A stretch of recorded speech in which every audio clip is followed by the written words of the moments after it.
All right, so we're diving into that Lakers-Raptors game, huh? Yeah, big win for the It's a Lakers. huge win. I mean, if you just saw the final score, you might think, blowout, but Right. I think there's a lot more to it than that. Definitely some stuff to unpack here. So let's get into it, huh? Let's do it. Okay, so like I was saying, just looking at the score, it doesn't really tell the whole story. Nope.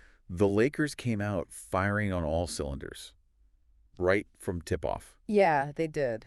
They were up by what was it, 26 points at one point? Yeah, at one point it was looking like a total blowout.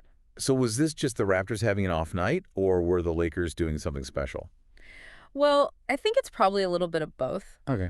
The Lakers definitely came in with a game plan, and it seemed like they'd really done their homework on Toronto. They were shutting down those passing lanes, forcing the Raptors to take a lot of tough shots. And, I mean, Anthony Davis, he was just a monster in this game. Yeah. 38 points, 12 rebounds. Yeah, he was unstoppable. It felt like every time he touched the ball, something good was going to happen for the Lakers. Yeah, and it wasn't just the numbers, He was attacking the basket, drawing fouls, finishing through contact.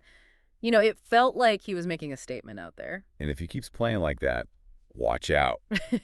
What? The rest of the league better watch out. For sure. And LeBron had a pretty good night, too, of course. Right. I mean, it's LeBron James we're talking about. You kind of expect him to put up good numbers. Exactly. He had 27 points, 10 assists.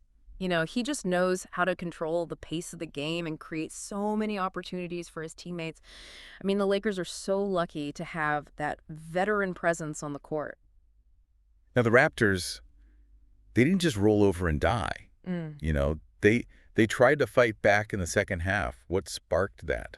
Yeah, I mean, you got to give them credit. They showed a lot of heart. R.J. Barrett had a huge night with 33 points, 12 assists. Wow. And then there was Grady Dick, career high, 31 points for him. These young guys, they didn't give up, even when it was looking pretty bleak. Yeah. I mean, there was that moment in the fourth quarter where they got the lead down to 6 points, and I was like, whoa, is this happening? Right, me too. The whole energy in the arena shifted. He could feel the momentum swinging. But then the Lakers, they hit some clutch shots. Max Christie at the free throw line.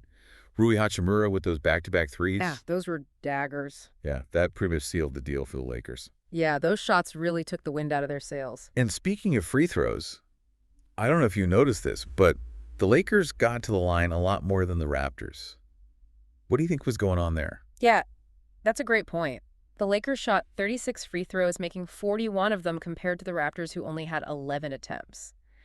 So is that the Lakers playing really aggressive and drawing contact? Or were the Raptors just struggling to defend without fouling? Or maybe it was a little bit of both. Yeah. It's definitely something to think about. Yeah, it was a pretty big discrepancy for sure. Yeah. And, of course, we also saw some rookies getting some playing time. Oh, yeah, for sure. Bronny James got a few minutes out there. I mean, how cool is it to see LeBron James' son playing in the NBA? It's pretty surreal. It is. And Jacoby Walter finally got to play after recovering from that injury. Yeah. It's always great to see a young player come back from an injury and get out there on the court. So what did you think of their debuts? Any early impressions? Well, it's tough to say too much from just a few minutes of playing time, but they both showed some flashes of talent.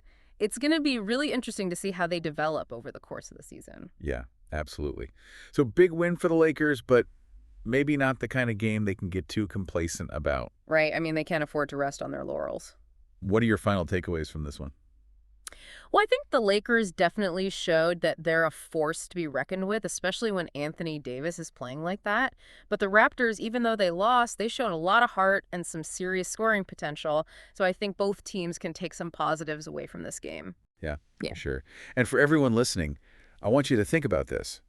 How will both teams use this game to refine their strategies moving forward? Will the Lakers keep focusing on getting the ball inside to Davis? Or do they need to diversify their offense a bit? And can the Raptors find a way to slow him down? The next time these two teams meet, it's going to be a whole new ballgame. Absolutely. Can't wait to see what happens. Me neither. Thanks for breaking it all down with me. My pleasure. All right, that's it for this deep dive. We'll catch you next time. See ya. Bye. Bye.